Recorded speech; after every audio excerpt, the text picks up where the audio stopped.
जी हाँ, स्वागत है आपका। तो ऐसे अभ्यर्थी जो सीटेट, टेट और सुपर टेट की तैयारी कर रहे हैं, इसके अलावा फिजिकल एजुकेशन से तैयारी कर रहे हैं, तो उनके लिए ये वीडियो बेहद महत्वपूर्ण है।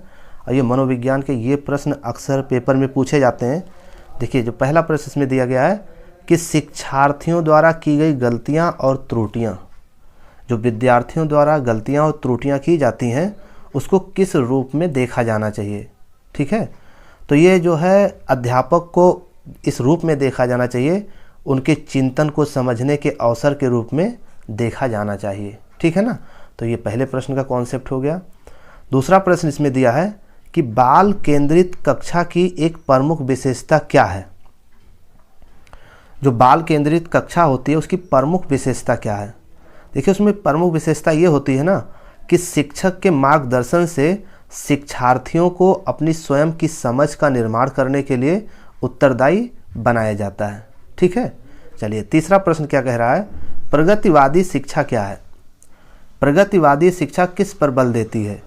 तो जो प्रगतिवादी शिक्षा होती है ना, वो समस्या समाधान और आलोचनात्मक चिंतन पर अधिक बल देती है। क्लियर।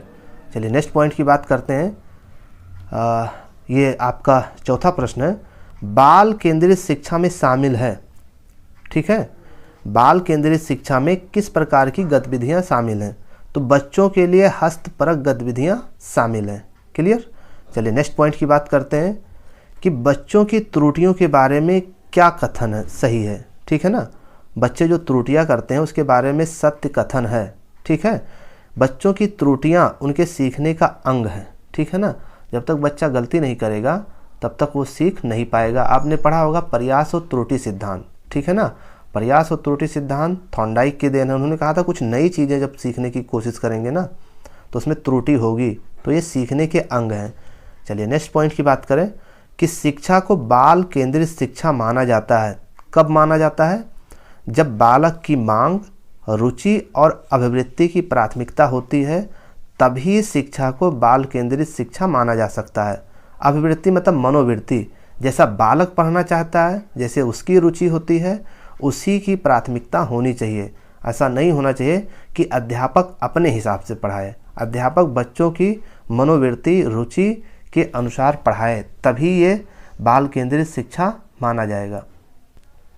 नेक्स्ट पॉइंट है कि प्रगतिशील शिक्षा के संदर्भ में समान शैक्षिक अवसर से क्या अभिप्राय है कि सभी छात्र। ठीक है ना, क्वेश्चन समझ में आ गया होगा कि जो प्रगतिशील शिक्षा है ना, उसमें समान शैक्षिक अवसर से क्या अभिप्राय है। ठीक, तो इससे अभिप्राय ये होता है ना कि ऐसी शिक्षा पाएं जो उनके लिए अनुकूलन हो तथा उनके भविष्य के कार्यों में सहायक हो, तब उसको प्रगतिशील शिक्षा माना जाएगा। ठीक है ना, यानी उनके जीवन की समस्या को समाधान करने की क्षमता रखता हो। ठीक है, जो सभी परिस्थितियों में अनुकूलन करने की क्षमता रखता हो और उनके भविष्य के कार्यों में सहायक हो, तो ये जो है प्रगतिशील शिक्षा में समान शैक्षिक अवसर के रूप में माना जाएगा। ठीक, चलिए, ये हो गया।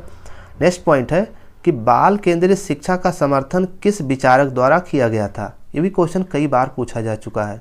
तो ये जॉन डीवी के द्वारा जो है समर्थन किया गया था। नेक्स्ट क्वेश्चन है कि बाल केंद्रित कक्षा में बच्चे सामान्यतः सीखते हैं।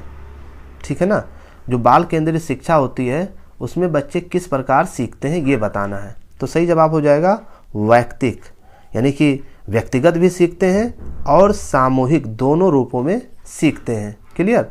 चलिए, नेक्स्ट पॉइंट है, किसी प्रगतिशील कक्षा की व्यवस्था में शिक्षक एक ऐसे वातावरण को उपलब्ध कराकर अधिगम को सुगम बनाता है जो खोज को प्रोत्साहन देता है। ठीक है, प्रगतिशील शिक्षा की व्यवस्था में शिक्षक का काम क्या होता है कि एक नई चीज़ को खोज करवाना।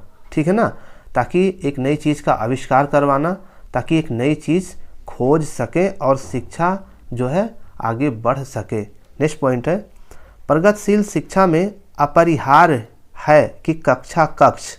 ठीक है ना, प्रगतिशील शिक्षा में अपरिहार्य क्या है कि कक्षा कक्ष एक लोकतांत्रिक होता है, यानी सभी के लिए होता है, और समझने के लिए बच्चों को पर्याप्त स्थान दिया गया होता है। ठीक है ना, प्रगतिशील शिक्षा में अपरिहार्य का अर्थ यही है कि लोकतांत्रिक होता है, सभी के लिए शिक्षा होता है, और जो समझने के लिए बच्चों को पर्याप्त स्थान दिया जाता है। ठीक।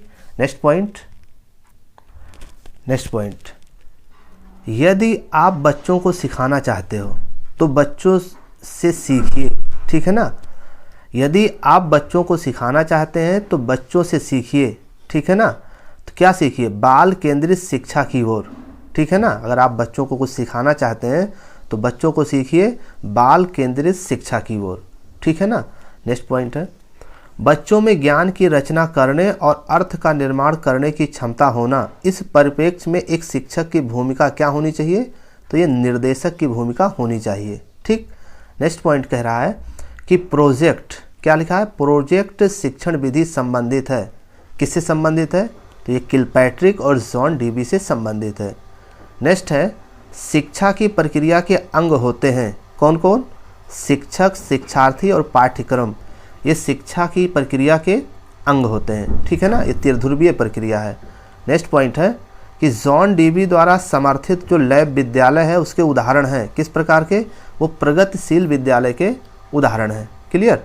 चलिए नेक्स्ट पॉइंट है कि शिक्षण से अधिगम पर बल देने वाला परिवर्तन हो सकता है। कैसा? बाल केंद्रित शिक्षा पद्धति अपनाकर, ठीक है। नेक्स्ट क्वेश्चन है कि भारत के संविधान में किसके लिए निःशुल्क और अनिवार्य शिक्षा का प्रबंध किया गया है? तो सही जवाब हो जाएगा 14 वर्ष तक के सभी बच्चों के लिए, राइट। चलिए नेक्स्ट पॉइंट है, स्मिथ के शिक्षण को त्रिध्रुवीय प्रक्रिया में कार्यवाहक माना जाता है। किसको? शिक्षक को, राइट। नेक्स्ट पॉइंट है कि बाल केंद्रित शिक्षा शास्त्र का अर्थ क्या है? बाल केंद्रित शिक्षा शास्त्र का अर्थ है बच्चों के अनुभवों और उनकी आवाज़ को प्रमुखता देना। ये बाल केंद्रित शिक्षा शास्त्र का अर्थ है, राइट। नेक्स्ट है कि बाल केंद्रित कक्षा कक्ष को प्रदर्शित करती है।